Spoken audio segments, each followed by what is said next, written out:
Thanks for coming. Today we're going to talk about a topic that is near and dear to my heart. This is one of those things that I will get on a soapbox about for a long time. So we only get an hour, so I'm going to have to pick and choose what I talk about. So we're going to talk today about different ways to maximize your pink and red team reviews for your proposals. This is a really critical step in proposals, and I've seen a lot of really good, and I've seen a lot of really bad, and I've seen a lot of mediocre. Hopefully these 9 tips are going to help you take your proposal reviews from maybe bad or good to excellent. At least that's the goal, right? Whether or not it actually happens, we should always shoot for the best we can do. So let's switch over here. So color reviews are proposal best practice. They are your formal quality checks for your proposal, and they can bring our proposal score up if we conduct them correctly. I always say that winning's a team sport, and proposals are no different. This is like a much worse version of the group projects that we used to do in college and high school. Except now this is for a lot of money, and there's a lot more people involved, and the stakes are a lot higher. The proposal drafts are never perfect. Proposals are never perfect. And we need to, as we are managing proposals and as we're writing proposals, we need feedback from people who are not in the weeds with us. So when you're in the proposal every day and you're living it and you read these sections over and over and over and over again, sometimes it's difficult to elevate your view. So we want people to come in fresh and give a new perspective on what they understand from the proposal and how they see it. And the reason that this is really, really important is because we only get one shot with our evaluators when we're submitting our proposals. So that means that somebody is going to be reading our proposal and making a buying decision based on what is written, but they have not been in all of the brainstorming meetings. They have not been in all of the solution meetings. They have not been in those discussions where we made all these critical decisions. So sometimes the logic doesn't come through in our proposal narrative as to why we're making the decisions we're making and what that benefit is really going to be for our customers. What that means is that somebody needs to be able to come in fresh without having been in any of these decision meetings or any of these brainstorming meetings, without knowing anything about us, and get the takeaways that we want them to have. We want them to reach the same conclusions. And that takes a lot of effort, right? That takes a lot of review. That takes a lot of feedback. So I'm going to write my proposal section the way I think it needs to be written. But the way that I communicate and, the things that I think are coming through and the things that I think are being communicated in the narratives may not be the things that you think are being communicated, right? Or you may think, hey, you highlighted this piece over here of your solution, but I don't think that's really the most critical thing or the most important thing. So I need to take that feedback as a writer and improve my section, either by shifting the focus or adding more detail, adding past performance, whatever, filling holes, shifting the solution, going back to the whiteboard, whatever that means. I need that feedback so I can make it better. So the first tip that we need to go over is to invite the right reviewers. So different sections of our proposal are written for different people, and we need to have several different people involved in the proposal review, because lots of different people from our government customers, or if you write commercial proposals, there's probably going to be lots of different people in that organization that review it as well. And everybody has varying levels of degree of their technical knowledge of whatever it is we're talking about. So we do need some managers who are non-subject matter experts to read our proposal as well, because they're going to have a lot of times the same level of knowledge and insight into the subject matter that we're writing about as maybe the contracting officer or the contracting officer or the contracting specialist, or maybe even the program manager. So those managers are going to give us a different perspective than our subject matter experts. So our subject matter experts are going to go into the technical weeds, and they're going to tell us if things are plausible, or if something like a term is used wrong, or something is technically inaccurate. And that's valuable. And we need that feedback too, but we also need the kind of layman review. So our goal when we're writing our technical volumes is to be at the 10th and 11th, the 11th and 12th grade reading level. So that means a junior or a senior in high school should be able to read our proposal and on the first read through, understand what we're offering and the message that we're communicating. So our managers need to come in and read our proposal from that level. Hey, does it make sense? Is there a value proposition? As in, our proposal themes actually have benefits that you understand. So if our managers don't understand our benefits, or they don't understand what we're offering, it's likely that the government will not either. So this is a kind of a higher level review of, are we communicating the right message? Is our solution being communicated at all? Are the takeaways present? Is the technical jargon accessible, like the technical approach? So from a management perspective, I'm not going to be able to tell you whether or not, a specific software code or language code being used in the proposal is going to resonate with our customer. I'm not going to know that. What I am going to know is, hey, does this make sense from a face validity standpoint? Like, do I read what's in the proposal, and does it make sense to me in terms of what the government's asking for? And does it make sense to me in terms of why we should win? Is that there? Is that present? So that's the kind of review that these managers are going to be able to provide. A lot of times, in addition to the managers, you need to have the subject matter expert people there as well, who can give us the technical review of accuracy. Is what we're saying technically correct? And that's really important too. The other people that we'd want to invite to these color reviews are going to be people that have knowledge of this specific customer. So this could be from your internal team. This could be from maybe your subcontractors, whoever, like maybe it's a consultant that you bring in. So the people that actually know the customer need to read your proposal as well. So in a traditional business development organization, this would be like the business development manager, or maybe some sort of growth officer that manages a portfolio of people that really is in tune with what the customer is looking for at a higher level, like a strategic level. They need to provide their input as well.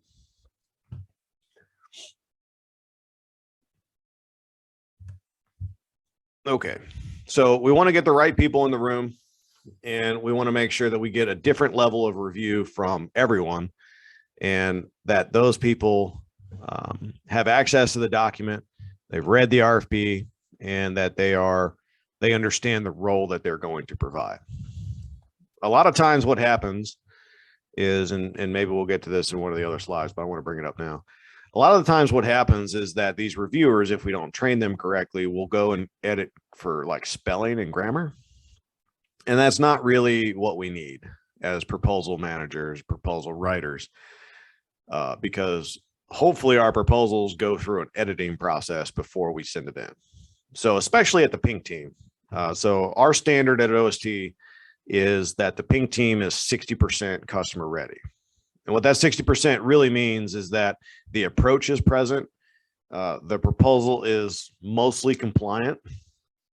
It doesn't all have to be there per se, but the outline is done. There's at least bullet points. There's at least some sort of meaty rough draft there, so that we can understand as reviewers where the proposal is heading, like what direction it's going in.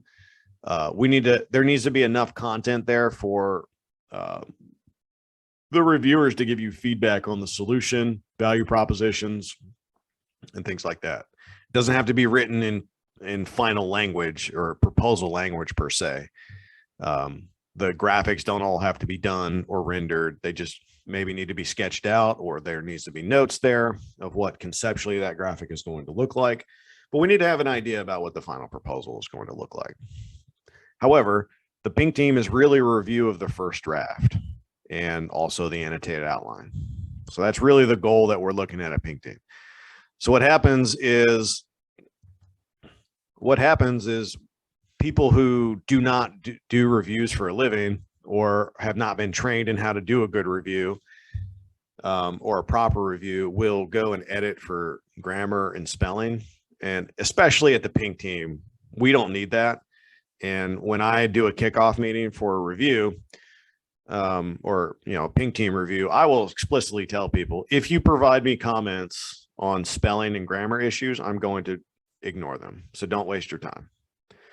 And that cuts down a lot of comments of you need a comma here, because that's not really helpful. Like, we're going to edit this thing. We still have a lot of writing left to do. And this draft is going to change 3 or 4 times before the final. I don't need your comments on grammar and spelling. I need your comments on approach, what this customer is looking for, whether or not we're giving it to them, and whether our outline is compliant. That's what I care about at pink team. At red team, if you're going to give me a comments on spelling and grammar, I'm like, okay, thank you. It makes our editor's job a little bit easier. But I'll say that a lot of people don't know how to use commas correctly. So I end up ignoring a lot of those feedbacks as well.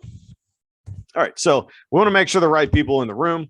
Number 2 is we need to make sure that everyone understands the RFP.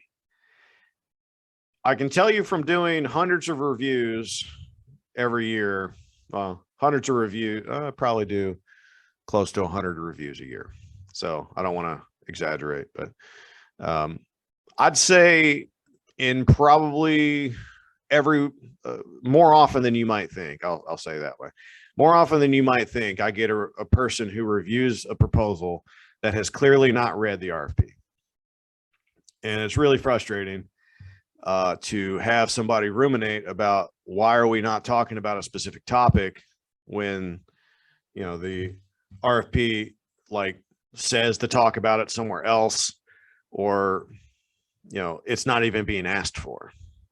So a lot of reviewers actually don't read the RFP prior to a pink or red review. They actually go in assuming that the outline is correct and assuming that our draft is basically compliant. That is a wrong assumption and actually really detrimental.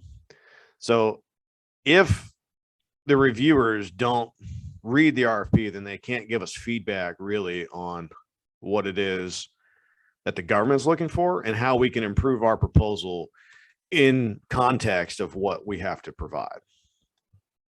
So the other thing is that a lot of reviewers will also just skim the RFP without diving into important details. So what I like to do is in my kickoff meetings, sometimes they last a little bit longer than expected, or maybe I'll schedule them the day prior to the actual day that we'll spend on review, depending on how large the proposal is. And I'll spend a couple hours with the reviewers going through the key requirements and highlighting this RFP's weirdness or peculiarities. A lot of them have weird quirks in kind of places where it was vague, like the instructions were vague and we had to make assumptions. And I actually asked them, hey, and I explained, hey, these are the decisions that we had to make because the RFP is vague on these things. Here's the strategy we're taking. Comment on that for me. Tell me what you think about that. Is this going to fly? Does it seem rational to you? Does it seem reasonable? Do we think that the government is going to come to the same conclusions? But it is really important to spend time to go over the RFP and actually walk through the requirements and walk through the structure. At least at pink team. I always do this at least at pink team, where I'll actually walk through the outline with them and show them exactly where each important section is and why it's there. Okay. So don't assume that somebody has read the RFP or that your reviewers have read the RFP, because if you have a large enough team of reviewers, at least someone hasn't, and they'll just try to fake their way through it. So it's not terribly helpful when somebody starts making comments and it's pretty obvious that they haven't read anything, because it really brings into question their review. And then you kind of have to make a decision, especially if this person is important and high in the hierarchy of the organization. because then you have to make the decision to whether discard their comments or whether they actually have any validity. So this is one of the major pitfalls of reviews, is that some of the key reviewers and maybe some of the key decision makers are not fully up to speed on what the government's actually asking for and why we structured our proposal the way that we did. So before you get to the before you get to the place where you have to make a decision about whether to accept or ignore an influential person's comment, it's best to mitigate that risk by just spending some time walking through the RFP before everyone gets started. So it probably just want to incorporate that as a best practice.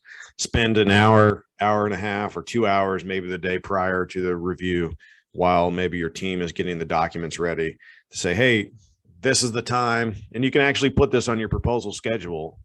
Like, we're going to have the kickoff the day prior to the actual review time.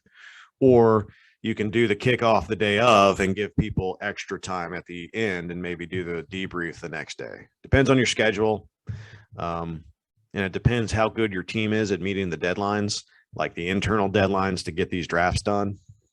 So you may not have enough time to afford, or you may not be able to afford a whole day, or a day and a half to do a review and a debrief. So it really depends on the schedule, depends on how good your team is, how good you are at meeting some of these internal deadlines, or some of these interim deadlines, I should say. Okay, but definitely want to make sure that we spend some time going through the RFP. So we want to also train the reviewers on how to review the proposal. Okay, so people have varying levels of skill in being able to analyze an RFP, being able to pull out the key requirements, and then being able to go and compare that to what is actually being written. So if you will, for a second, let's do a little thought exercise. So on the government, or whoever your customer is, the same process works for commercial proposals as well. But whoever your customers are, somebody somewhere in that organization sat down with people who have a need. They have some sort of requirement that they need to acquire outside expertise, or they need to acquire some sort of product or some sort of service, whatever, right? Somebody needs something, and they sat there and they talked about what they need. And those needs got translated into an RFP. And government RFPs are a lot of times created like some of us write our proposals, which are copy and paste. So there may be some weird legacy artifacts there. Obviously, the more we know about our customers, the better. The more we're able to kind of read into the requirements and really understand what the hot buttons are, what the true care abouts are, what the real scope of the project is. Like, we're doing a commercial proposal right now, and we read their RFP documents, and we got on the phone with this potential client. I actually have to write that proposal still after this. And we talked to them for about an hour, and what we found is what they wanted discussing, like verbally, was not really the same as what they were asking for in the RFP document. So this is the same way with your customers, right? With all of your customers, there is a translation that happens from these kind of need discussions, these requirement discussions that your customers have, to what actually shows up in the RFP. So we have the written scope and we have the unwritten scope. And we, as proposal experts and capture managers, if you have people that do capture, we need to speak to both as best we can. So to continue our thought exercise here, so your customers are coming up with your RFP documents, and then we get them. And most of the time, especially in federal government space, you don't have any insight or any ability to talk to your customers when the final RFP comes out. So we then have to sit there and interpret what we think that they meant. And then we have to assemble our outline and then give them what we think they're asking for. So we have, on the one hand, what the government wants. And on the other hand, we have what we think we're going to offer to them and what we think our proposal needs to say. Okay. So if we can't read what the government is asking for in the RFP, then it is really difficult to compare and make comments on what we're providing in our proposal to whether or not it is matching and being compliant with what the RFP is asking for.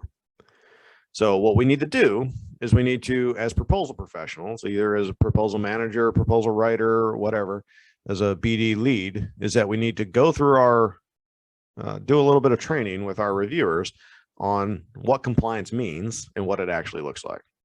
So there's steps here that we can go through, and we want to prohibit copy editing is number one. So we'll just head that off right up front. And I'll even say this in the kickoff meeting is I don't want any spelling or grammar comments. I don't want any copy editing. I don't care right now. So don't provide any. And if you do, we're just going to ignore them.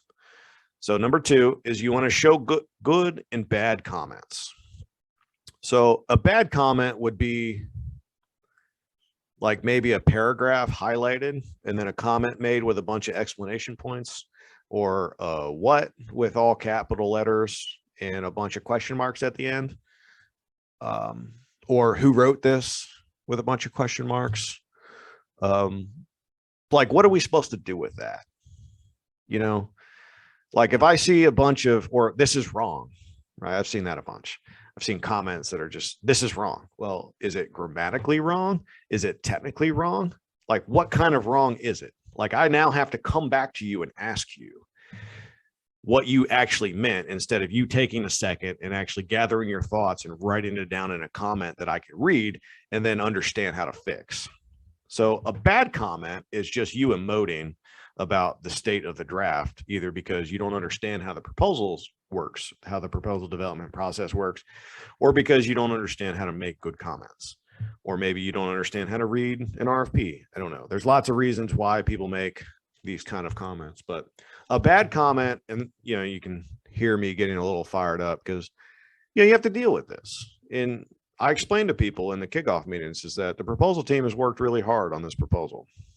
So I want respectful and constructive feedback. And most importantly, I want things that are actionable. So if you tell me something is wrong, I'd also like you to tell me how to fix it. And if you don't know how to fix it, then offer potential solutions. Like, how can we go and fix it? How can we go and find the information? Do we need to have a call with somebody? Maybe you can pick up the call and call one of your buddies, or you can pick up the phone and call one of your buddies that might answer that question for us. So a bad comment is something that is, I don't know, maybe an emotional reaction to whatever it is you're reading, or it is a bunch of question marks or a bunch of exclamation points, something that's not actionable. Like, how am I supposed to change it? A good comment is something that says, hey, I think that this is wrong, or I think that we're focusing on the wrong things here. What we really should be doing is X, Y, Z. Or I suggest changing this language from what's being said to this over here. Or, hey, I think we're being a little too blunt here and we're hitting the customer in the face a little too hard with some things. So maybe we soften this language a little bit. Like I know how to do that. And proposal people, writers know how to do that. So up front, just explain, hey, we have a whole team of people working on this and we're doing the best we can. So please keep your comments to something that will help us make the proposal better. Because I've had proposal writers on my team literally in tears after a debrief because there's some guy or some gal somewhere that was just really mean and didn't actually do anything except yell at people. And that wasn't very helpful. It wasn't very constructive, and it actually hurt the proposal. So there's a good way to give feedback and there's a bad way to give feedback. What I would recommend is that you guys explain to your reviewers what you're actually looking for and what good feedback looks like. You also need to explain how compliance works.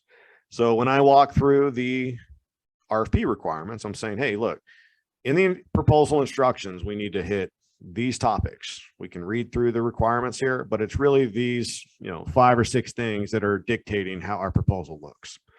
Sometimes it's more, sometimes it's less. I just made that number up. And I'll explain in my own words what I think those things mean and how we as the proposal team are interpreting those requirements.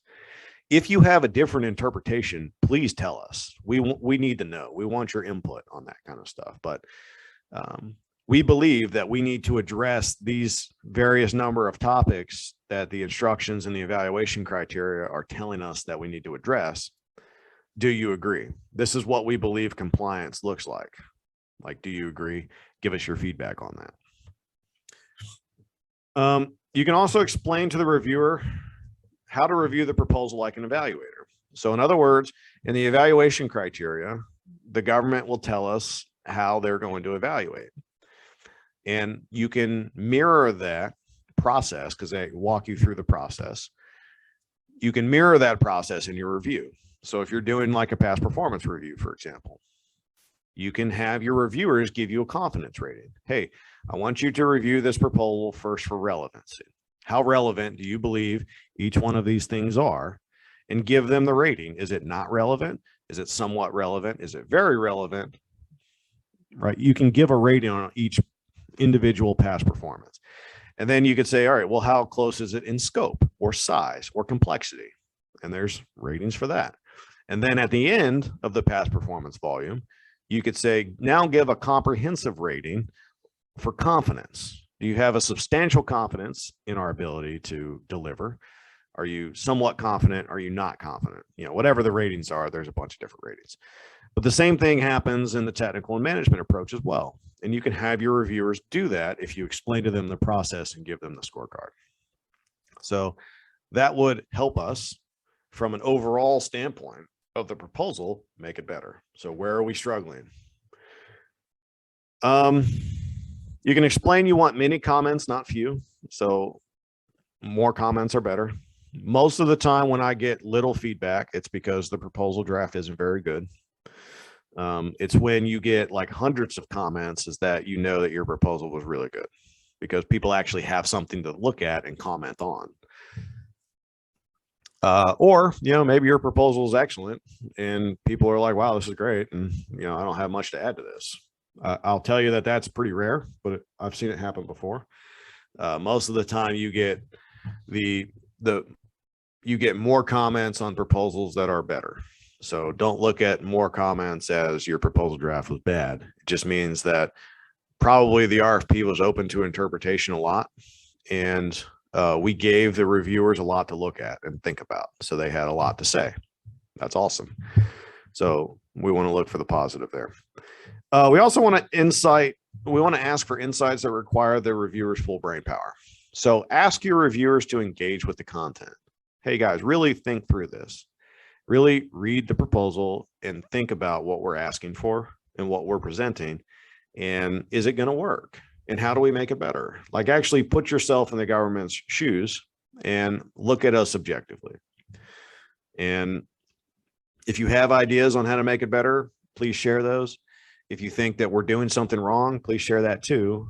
And sometimes, and I'll have comments in here is like, hey, you know, I read this paragraph. I think I know what we're talking about, but it's not very clear. I don't know how to fix it, but we should probably meet and discuss it. So where you get confused, perfectly fine, but we actually need people to engage and read it and not just skim through it. So what I want to do real quick is take some comments here. Yasmin, it looks like you've been engaging with people. Yeah, this is great stuff, David. Thank you. And I'd like to welcome everybody who joined us since we started and to encourage you to type out your questions in the chat box for David. So yeah, we have a question. Am I right in understanding that for point number 1, before we hand the pink draft to reviewers, we should take some time to verbally discuss it with the reviewer, what the RFP is asking for, along with discussing our value proposition and approach. Is that correct? Well, you actually asked 2 different questions there. Both of them are judgment calls. I like to take time to walk people through the RFP. One of the things that I've learned over time is that my understanding of the requirements evolve as I write the proposal. So how I initially read something is not how I interpret it later, you know, especially if the RFP is vague or it's open to interpretation. So what I'll do is I'll read what the government is actually asking for in the requirements, and then I will give my interpretation of it. And if the proposal team has made assumptions on what the most important, areas to talk about are, I'll explain what those are. So I do want to walk the reviewers through our logic and through our assumptions and our decisions that we made. So that way, when they get into the proposal, they're not like, oh, this doesn't make any sense, right? So I'm kind of orientating them to the document and to the requirements at the same time. And it actually saves time for people. Not everyone is really good at comprehending written text quickly. So I kind of, for people who are, just go read it. It'll be faster for you. A lot of people aren't, and we'll talk through these things and they get a lot out of it. They get a lot out of it. The second piece of you explaining what your proposal value proposition is, I'd leave that up to you. A lot of times I'll tell people, hey, tell us what you think our value proposition is based on the proposal. And I won't tell them what we actually put there for win themes or for whatever our takeaways are. Like, I want them to tell me what they think it is. And that, I'm not saying that that's right or that that's better, but you do get some insight, some actionable insight. Is did you make your win themes prominent enough? Were they actually win themes? Like, do you think whatever you think the great thing about your company or your team is that what the reviewers thought too? So you do get some insight from that if people do that right. If you're not so worried about that, then you can tell your reviewers. I've seen people do that a lot too. And, it's not a big deal. So that would be more of a judgment call. I'd say that you are reducing proposal risk by walking your reviewers through the RFP first. But also that's not required. If you have a pretty sophisticated team of folks, then you may not need to do that. Okay. Thank you. Doesn't look like we have any further questions, but I will pause again when we have a couple more. Thank you. Yeah, absolutely.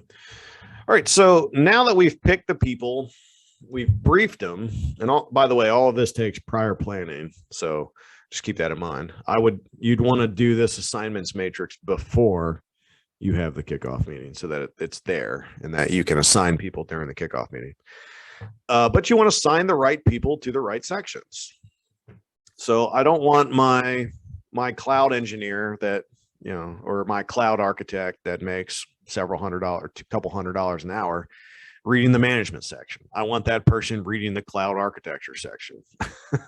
You know what I mean?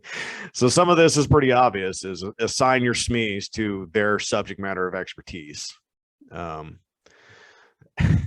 So that you can maximize their expertise. The other thing that's not on here that I'm going to call out before we get into the slide here is that you can actually, in the pink team, you can have your proposal writers and do a review of the other writer sections. So, don't give your writers a day off. Like, have them read the rest of the proposal so that they know where their sections intersect with the other parts of the proposal. They know what other people are saying. Sometimes if your writers aren't collaborating very much on the proposal, you might find a lot of copy and paste of the same material. Like, they might have went to the same proposal and copy and pasted from there. So I'd recommend doing in-process reviews to catch that stuff ahead of time. But I've seen that happen a bunch. Anyway, so you want to have more than one reviewer look at each section. So without planning, then everyone is going to start at section 1, and you're going to get a lot of comments on your executive summary, and you're going to get nothing on your past performance at the end. So people have a shelf life or an amount of time that they're able to realistically focus. And even the most seasoned proposal professionals, after about 20 pages or so, their comments start falling off. Okay. So you want to assign people to start in different sections. So what I like to do is I like to give reviewers a high priority and a low priority. Okay. So what I want you to do is, if you have a high priority section assigned to you, you have to review that. And I want to try to keep it between 20 and 30 pages. Some of these big proposals, You just need a bigger team. But 20 or 30 pages is about the maximum that people are going to give you for good attention. That's about 4.5 to 5 hours of reading, maybe a little bit less if you, especially if you're doing like detailed compliance checks. So depends on what you're asking people to do, but have them get through their high sections first, and then they can start working on the low sections that they have assigned to them. So you'll see an example of that chart right here on the right. Where do you want people to start? Have somebody start at the end and work their way backwards, I guess, so that you get a good amount of comments. You get fresh eyes on every single section. I said earlier to match the reviewer's expertise to the reviewed sections, and you can use authors who wrote other sections as reviewers. You generally don't want to review your own stuff, but if you have to, then just give it a couple days so you kind of forget what you wrote. A lot of times when you're reviewing what you wrote, you're editing in your mind, like the errors without, the errors are there, but your mind edits what you're seeing because it's remembering what you meant to say. So if you do have to review your own section, just give it as much time as possible to forget what you wrote.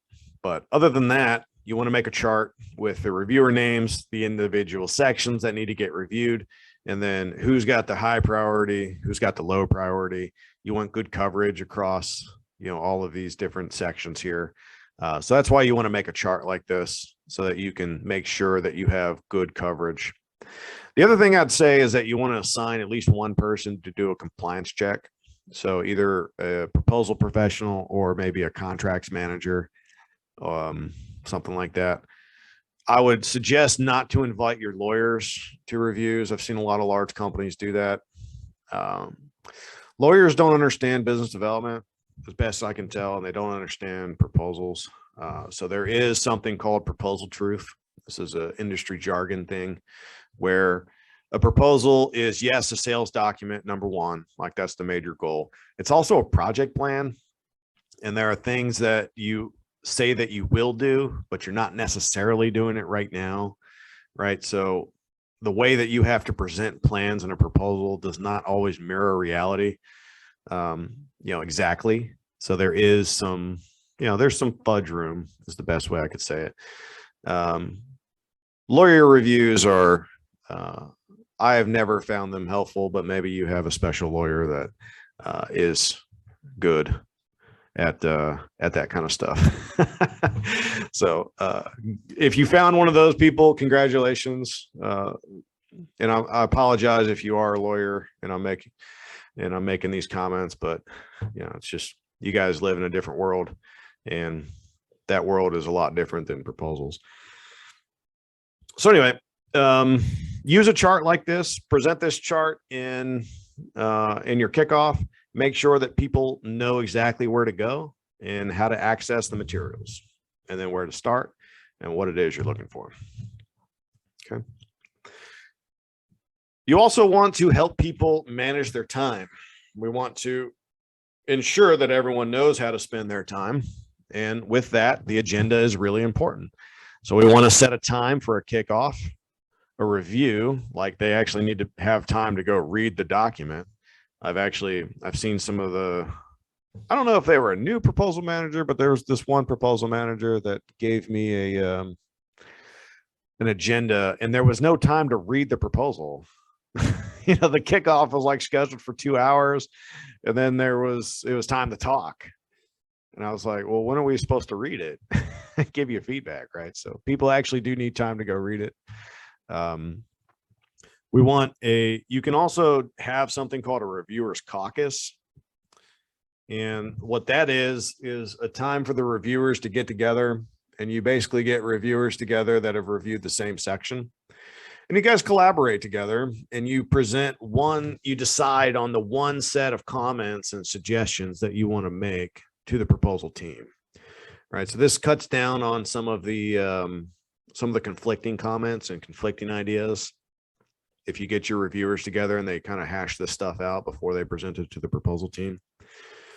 A lot of times this is really useful on larger teams where maybe the proposal technical subject matter covers a wide range of stuff, or that gets really technical and there's maybe disagreements within the organization about what to propose, this is a good time during the review day where you can hash all these things out, right? Because we have to make decisions in the proposal team on what to put there. Like at some point we have to slap the table and say, we have to go with something, and we're going with this. And sorry for, you folks that didn't, your solution didn't get chosen. So when you are doing the review, you can actually schedule some time, an hour, 2 hours, maybe, for the reviewers who reviewed a specific technical section to get together and deconflict their comments and discuss their findings. And then everyone shows up to the debrief, and the leaders of each section get up and present one set of comments to the proposal team. So usually you don't need to do this if your proposal team is, less than 10 people, right? When you start getting over 10 people, I was in a red team one time with 30 people, and the proposal wasn't that big. The contract was huge, but the proposal actually wasn't that big. And we ended up with 200 comments. And thankfully we had a debrief. Like, all the reviewers that were reviewing each section, we actually put them in the same room together.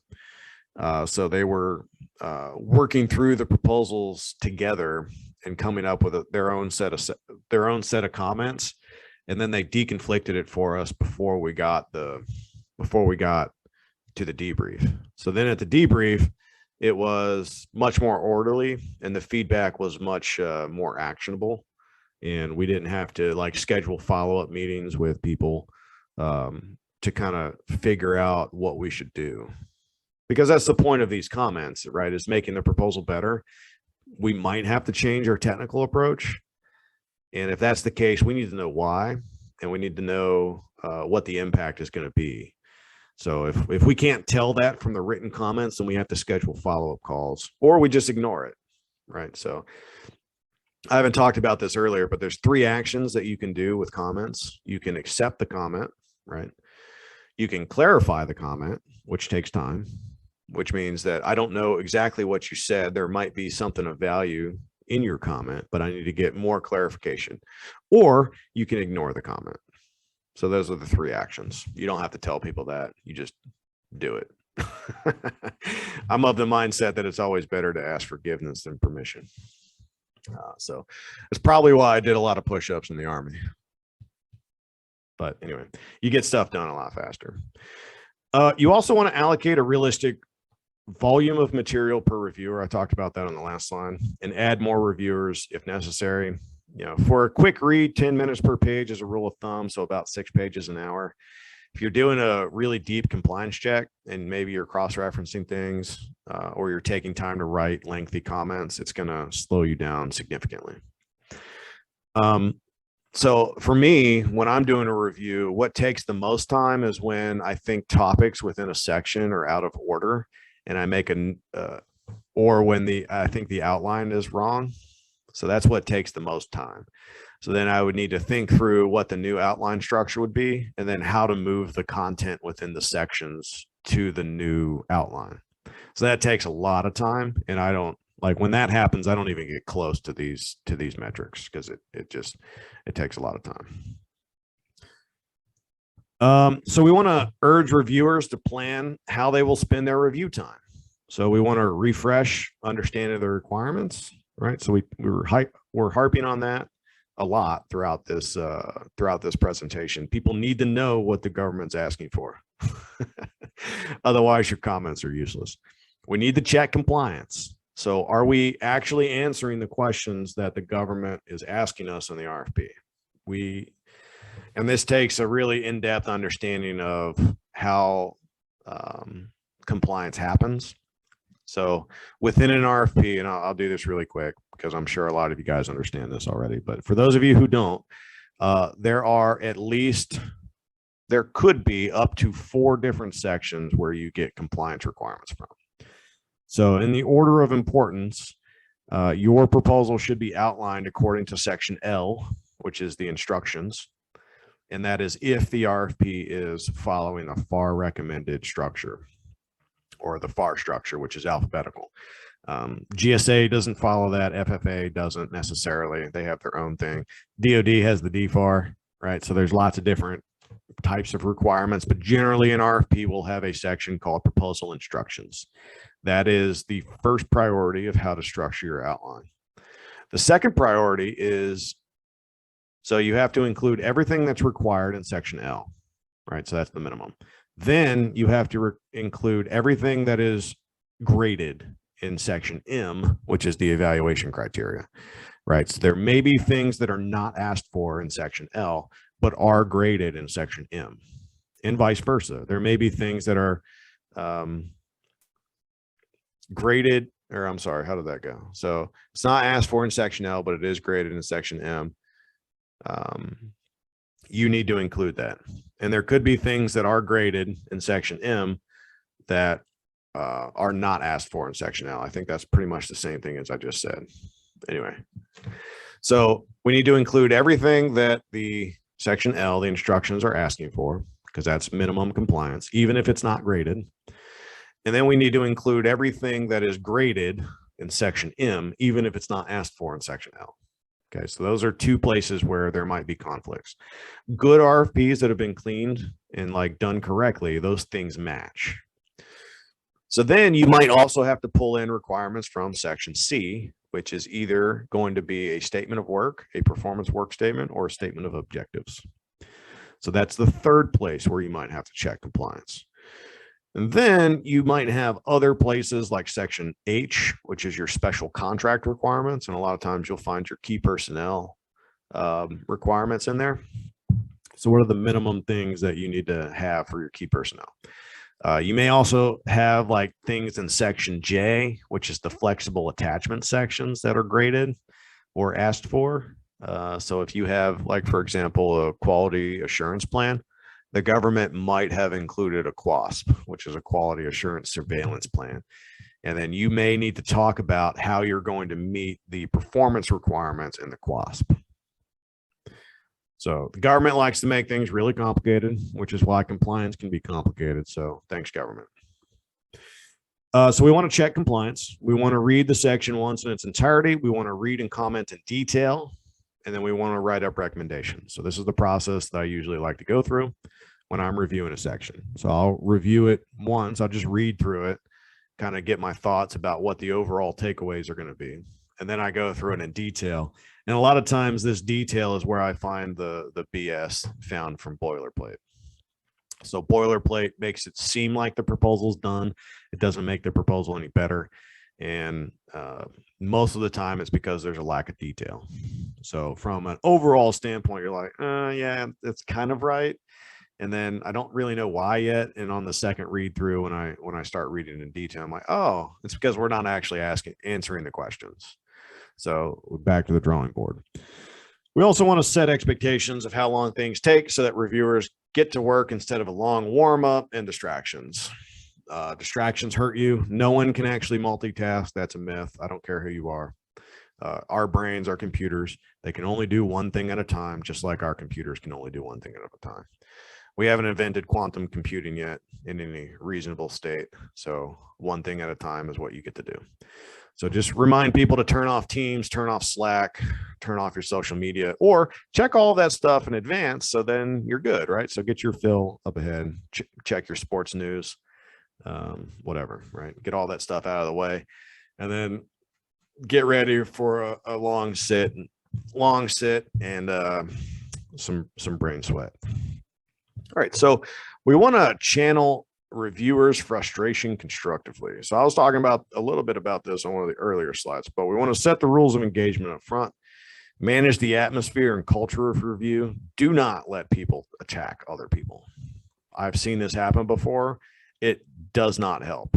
I promise you. It actually hurts.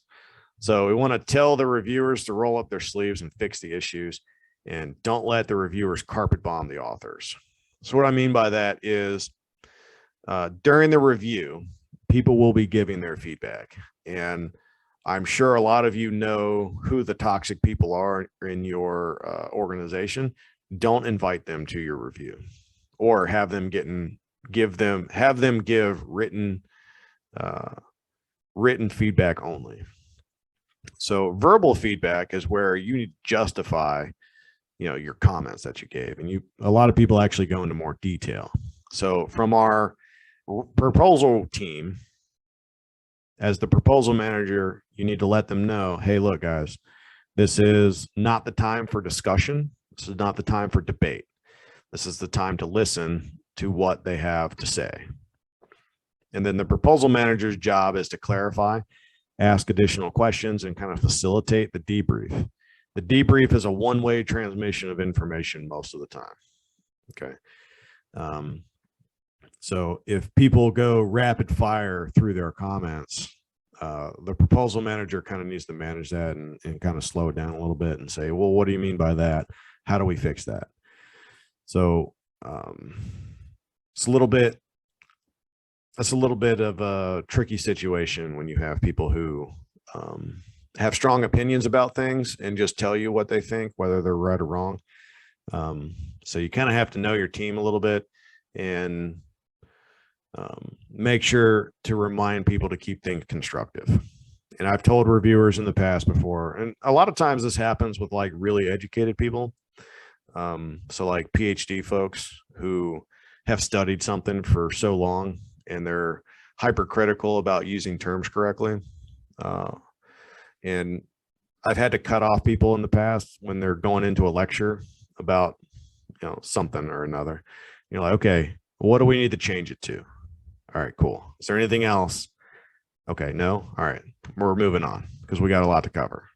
So as a proposal manager, managing these reviews can be tricky, but we need to have that emotional intelligence and say, hey, we need to keep comments constructive so that we can actually do something with it at the end. Like, I just don't want to hear your emoting on, oh, this proposal sucks, and there's no approach. What's the story we're trying to tell? Man, I've had so many capture managers tell me that. I'm like, I don't know, capture manager, what is the story? It was your job to figure it out and tell us. So if you didn't do that and we're not meeting the mark somehow, then you need to tell us what it is, or how do we make it better? Right. So, it happens. There's a lot of strong personalities on proposals, and I don't know. I try to keep it light and kind of joke about it. But some people, we'll leave it at that. All right. So we want to choose the form of the review that fits your audience. So a virtual review using color review using software like SharePoint. You can do a simultaneous review. You can send out Microsoft Word files. You can, use whatever. Like, simultaneous reviews have been great. I'll lock the document. So what that means is, like, I'll re-baseline it on SharePoint.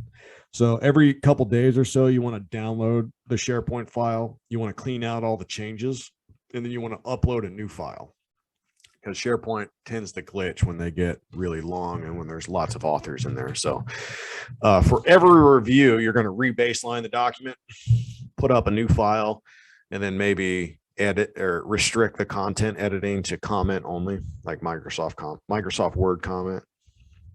You can do synchronous versus asynchronous, where the files are sent to the reviewers for a couple of days to review. It's up to you. Unless it's a really big proposal, and that happens, then I'm usually within a day that I plan for. Sometimes you have to do hard copy reviews. It's a pain, printing out all those copies and then processing all the handwritten notes. You can also do a hard copy on the proposal wall. Lots of different forms. Number 8, explain how you want to see feedback. Like, sometimes red lines is good, but they do have to be merged by hand unless you use a review software. Red lines are a pain, but if it's only 1 or 2 people that are going to be doing reviews, you should probably be okay, unless somebody's going to go and completely rewrite the document. Remember to set the file naming convention and location for uploads. Provide training on the review software. Comments are easier to merge in documents. They can take longer to describe desired changes instead of just making them. So, that's the downside of comments, is that you actually have to type everything into the comment. But it's a lot easier for the proposal team. So make your reviewers work. They're part of the team, right? You can also do summary slides or comment sheets with a score, strengths, weaknesses, recommendations, and other sections. Do a summary table with a score or color given to each section. You can do hard copy red lines with optional post-its for marking pages with comments. Lots of ways to receive it. With COVID, the last couple of years, I haven't done any physical, like in-person proposals, so it's all been on SharePoint. But it's up to you guys. Okay. Number 9, we want to pose specific questions to the reviewers. If you're over page count, where can we cut? Like, what is not relevant? Cut it. Like, I love cutting things. Do you agree with our interpretations of a specific requirement?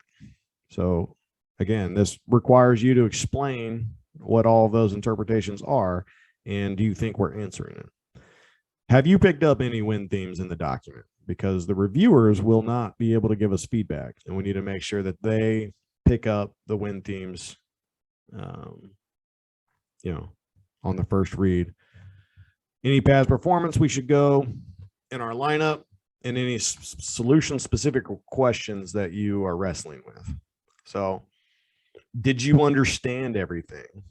Right. So a perfectly good comment is, hey, I don't understand what we're saying here. It looks like we're combining 2 different topics, but I'm not exactly sure what the takeaway is. I think we need to rewrite this sentence. Right. So your readers, the people who review this document, need to understand what we're talking about.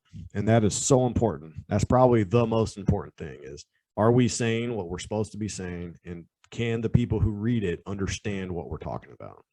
And if they can't, then we need to work on the document. We need to improve our writing. We need to make it more accessible, use less technical jargon, write in active voice. It's a big deal. So active voice is the noun comes before the verb. In English, that's the proper syntax. In Spanish, for example, the noun comes after the verb, and that's appropriate in that language. We write in English, noun comes before the verb. So what are we doing? Who is going to do it, and how are we going to do it are the 3 most important questions when it comes to, is our solution apparent, and is it easily understandable?